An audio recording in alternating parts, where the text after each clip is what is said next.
Sir ಯಾಕೆ ಅವ್ರು ಆತರ ಮಾಡ್ತಾರೆ? ಮಾರ್ಕೆಟ್ ನ ದೊಡ್ಡದಾಗಿ ಯಾಕೆ ಅವ್ರ ಯೋಚನೆ ಮಾಡಲ್ಲ? ಸ್ನೇಹಿತರೆ, ಮಾರ್ಕೆಟ್ ನ ದೊಡ್ಡದಾಗಿ ಮಾಡಕ್ಕೆ ಮೊದಲು ಧೈರ್ಯ ಇರಬೇಕು, ಮೊದಲು ಇನ್ವೆಸ್ಟ್ಮೆಂಟ್ ಇರಬೇಕು, ಇನ್ಫ್ರಾಸ್ಟ್ರಕ್ಚರ್ ಇರಬೇಕು, ಅದಕ್ಕೊಂದು ದೊಡ್ಡ ಸಪೋರ್ಟ್ ಇರಬೇಕು.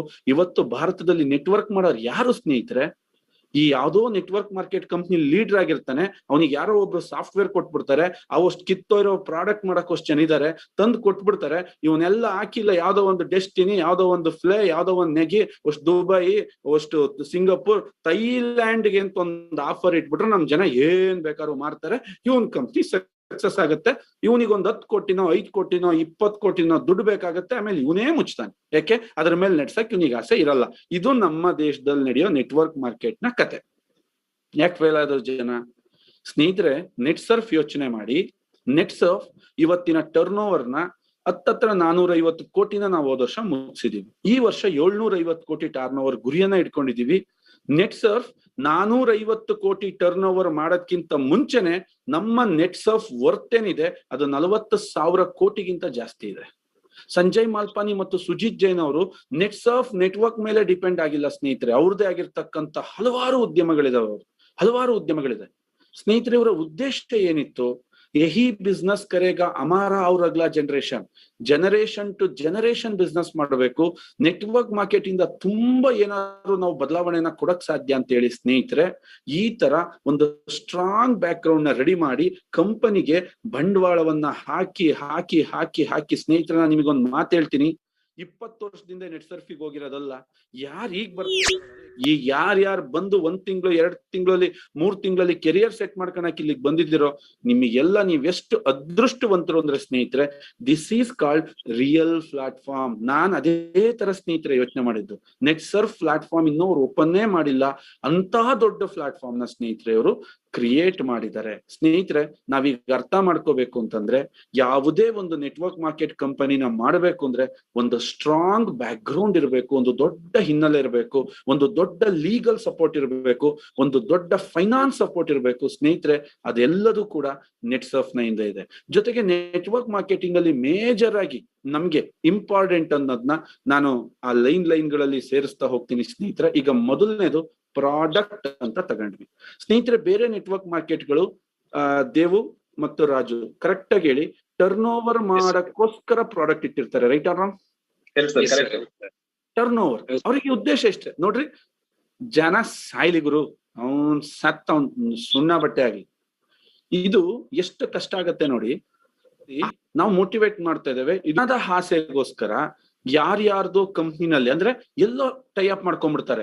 ಒಂದು ಪ್ರಾಡಕ್ಟ್ ನ ರಿಸರ್ಚ್ ಮಾಡ್ಲಿಕ್ಕೆ ಸ್ನೇಹಿತರೆ, ಅಥವಾ ಒಂದು ಪ್ರಾಡಕ್ಟ್ ನ ರೆಡಿ ಮಾಡ್ಲಿಕ್ಕೆ ತುಂಬಾ ಸಮಯ ಬೇಕಾಗಿರುತ್ತೆ ಸ್ನೇಹಿತರೆ. ಇವತ್ತು ನೆಟ್ ಸರ್ಫಿನ ಪ್ರಾಡಕ್ಟ್ ಇಷ್ಟು ಬ್ಯೂಟಿಫುಲ್ ಆಗಿ ಯಾಕೆ ಬರುತ್ತೆ ಅಂತಂದ್ರೆ, ನಿಮಗೆ ಗೊತ್ತಿರ್ಲಿ, ಒಂದೊಂದು ಪ್ರಾಡಕ್ಟ್ ಇಂದ 5-6 ಜನ ಸೈಂಟಿಸ್ಟ್ ಹಲವಾರು ವರ್ಷಗಳ ರಿಸರ್ಚ್ ಅನ್ನ ಮಾಡಿ ಇವತ್ತು ನಿಮ್ ಕೈಗೆ ಆ ಪ್ರಾಡಕ್ಟ್ ನ ತಂದ್ಕೊಟ್ಟಿದ್ದಾರೆ.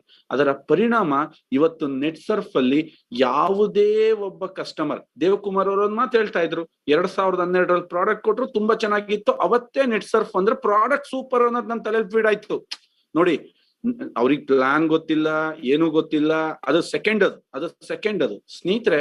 ಇವ್ರು ಅವತ್ತೇ ತಲೆಯಲ್ಲಿ ಫೀಡ್ ಮಾಡ್ಕೊಂಡ್ರು, yes this is a super, this is a ultimate 100%. Next ಏನ್ ಕೇಳೋಣ? ರಾಜು ಹೇಳ್ತಾ ಇರೋದೇನು ಆಗಿದೆ.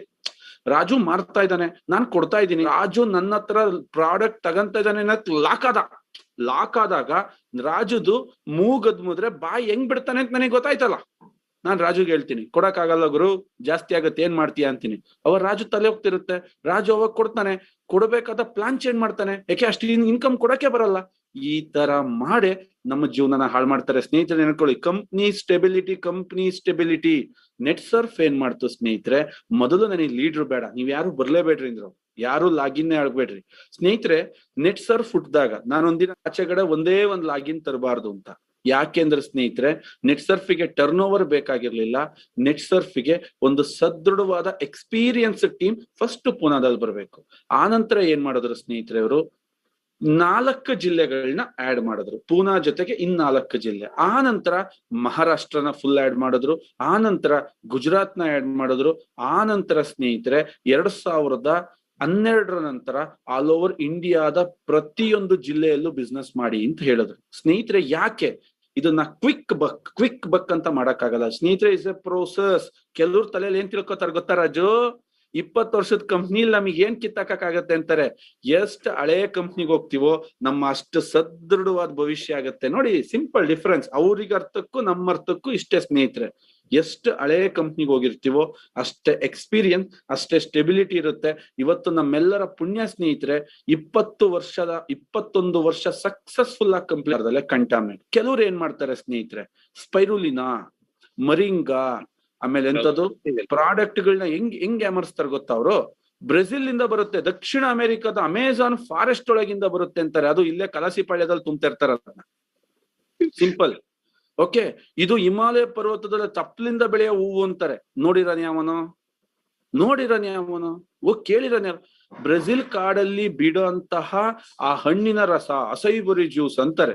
ನನಗ್ ಒಂದ್ ಅರ್ಥ ಇಲ್ಲ ಅಣ್ಣ, ಬ್ರೆಜಿಲ್ ಕಾಡಕ್ ಬಿಡೋದು ನನಗೆ ಯಾಕೆ, ಅಲ್ಲೇದ್ ಏನಕ್ಕೆ? ಒಂದು ಹೇಳ್ತೀನಿ ಕೇಳಿ ಸ್ನೇಹಿತರೆ, ಜನರನ್ನ ಮಂಕು ಬೂದಿ ಎರಚಬಾರ್ದು.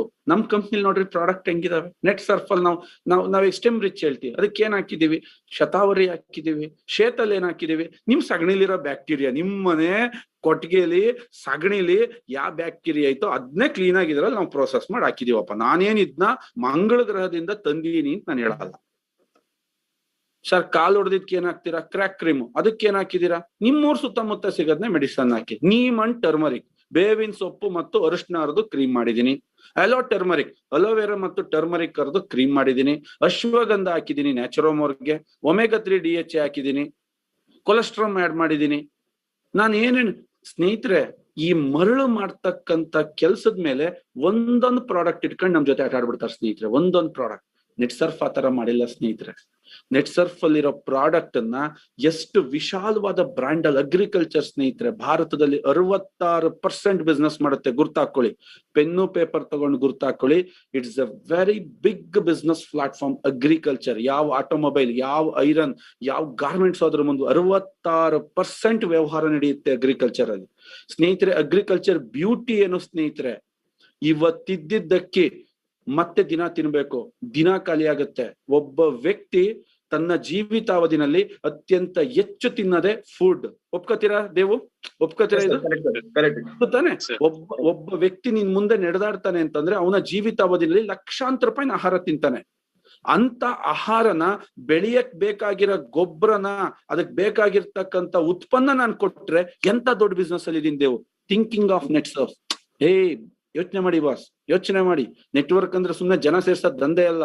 ಹೋಗಿ ನೀನಿಬ್ರು ಸೇರ್ಸು, ನಾನ್ 3 ಜನ ಸೇರಿಸ್ತೀನಿ, ಅವನಿಬ್ರು ಗುಂಡಿ ಕೆಡವು ಯೋಚನೆ ಅಲ್ಲ ಇದು. ನಾನ್ ನೆಟ್ ಸರ್ಫ್ ನೋಡಿ ಯಾಕೆ ಸ್ನೇಹಿತರೆ ಇಂಡಿಯಾದಲ್ಲ ವರ್ಲ್ಡ್ ಇಲ್ಲ ಅಂತ ನಾನು ಹೇಳಿದ್ದೀನಿ ಸರ್.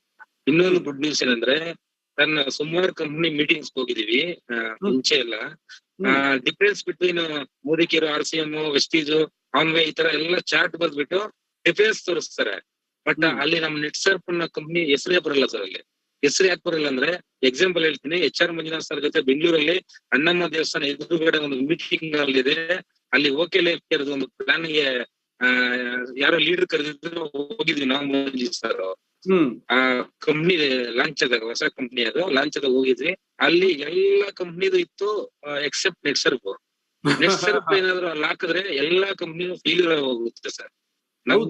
ಅದಕ್ಕೆ ಅವ್ರು ನಮ್ ಕಂಪ್ನಿನೇ ಹಾಕಿಲ್ಲ. ಮಂಜುನಾಥ್ ಸರ್ ಅದ್ರ ತಲೆ ಕೆಟ್ಟೋಗಿ ಅಲ್ಲಿ ಅವ್ರು ಎದ್ದು ಅಲ್ಲೇ ಹೇಳ್ತವ್ರೆ, PV ಯಾತ್ರೆ ಕೊಡ್ಬೇಕು ಅಂತವ್ರೆ. ಅಲ್ಲಿ ಯಾರು ಅರ್ಥ ಮಾಡ್ಕೊಂಡ್ಬಿಟ್ರೆ ನೆಟ್ ಸರ್ಫ್ ಬಂದವ್ರ ಅಂತ ಸೈಲೆಂಟ್ ಆಗಿ ಬಂದು ನಮ್ಮನ್ನ ಉರುಳೆ ನಮಸ್ಕಾರ, ಪ್ಲಾನ್ ಆಗೋದ್ಮೇಲೆ ಮಾತಾಡೋಣ, ದಯವಿಟ್ಟು ಸಾರಿ ರಾಜು ಸರ್ ಏನು ಮಾತಾಡ್ಬೇಡಿ ಅಂತ ರಿಕ್ವೆಸ್ಟ್ ಮಾಡ್ಕೊಂಡು ಹೋದ್ರು. ಆಮೇಲೆ ಅಲ್ಲಿ ನಿಜವಾಗ್ಲು ಸರ್ ನೆಟ್ ಸರ್ಫ್ ಹೆಸರನ್ನ ಬಂದ್ರೆ ಯಾರು ಇರಲ್ಲ ಸರ್. ಅಲ್ಲಿ ಎಲ್ಲ ನೆಟ್ ಸರ್ಫ್ ಬರ್ತಾರೆ. ಆತರ ಒಂದು ಪ್ರಾಡಕ್ಟ್ ಬಗ್ಗೆ ಒಂದು ಹೇಳಿಕೆ ನಾನು ಇಷ್ಟಪಡ್ತೀನಿ. ಟೋಟಲ್ BVಗೆ 60% ಕಮಿಷನ್ ಕೊಡೋದು. ಅದನ್ನೇ 60% ಅಲೋಕೇಶನ್ ಅಂತ ಹೇಳಿ ಜನರನ್ನ ಕನ್ಫ್ಯೂಸ್ ಮಾಡ್ತಾರೆ. ದೇವು ಒಂದ್ ನಿಮಿಷ ದೇವು, ನಾನಿಲ್ಲಿ ಜನರಿಗೆ ಒಂದು ಕ್ಲಿಯರ್ ಮಾಡ್ತೇನೆ. ಈ PV BV ಏನಿದೆ, ಇದು ನೆಟ್ವರ್ಕ್ ನ ದೊಡ್ಡ ದೋಖ. ಇದು ಬೇರೆ ನೆಟ್ವರ್ಕ್ ಮಾರ್ಕೆಟ್ ಅಲ್ಲಿ ಲೀಡರ್ ಗೆಲ್ದೇ ಇರೋದಕ್ಕೆ ಕಾರಣನೇ ಈ PV BV. ಈ PVBV ನ ಇವರು ಜನರಿಗೆ ತಪ್ಪಾಗಿ ಅರ್ಥ ಮಾಡಿಸ್ತಾರೆ. ಏನಂತ, ಡೈರೆಕ್ಟ್ ಸೆಲ್ಲಿಂಗ್ ಗೈಡ್ ಲೈನ್ ಅಲ್ಲಿ ಇದೆ ಅಂತ. ಡೈರೆಕ್ಟ್ ಸೆಲ್ಲಿಂಗ್ ಗೈಡ್ ಲೈನ್ ಅಲ್ಲಿ ಅದು ಇಲ್ಲ. ನಾನು ಫುಲ್ ಒಂದೊಂದು ಪದನ ಬಿಡಿಸಿ ಓದಿದ್ದೇನೆ. ಜನರನ್ನ ದಿಕ್ಕು ತಪ್ಪಿಸುವ ಕೆಲಸ. ಸ್ನೇಹಿತರೆ, ಓಪನ್ ಆಗಿ ಕೇಳಿ, ಆ ಡೈರೆಕ್ಟ್ ಸೆಲ್ಲಿಂಗ್ ಗೈಡ್ ಲೈನ್ಸ್ ಸುಮ್ಮನೆ ಕಾಗೆ ಹಾರಿಸ್ಬಾರ್ದು. ಎಲ್ಲಿದೆ, ಅದು ಹೇಗಿದೆ, ನಮಗ್ ಬೇಕು. ಡೈರೆಕ್ಟ್ ಸೆಲ್ಲಿಂಗ್ ಗೈಡ್ ಲೈನ್ಸ್ ಅಲ್ಲಿ ಯಾವುದೇ ರೀತಿಯ PVBV ಇರಬೇಕು ಅನ್ನೋದು ಇಲ್ಲ. ಯಾಕೆ, ಈ ಡೈರೆಕ್ಟ್ ಸೆಲ್ಲಿಂಗ್ ಗೈಡ್ ಲೈನ್ಸ್ ಏನಿದೆ ದೇವು, ಇದನ್ನ ಮಾಡಿರೋದು ಭಾರತ ಸರ್ಕಾರ.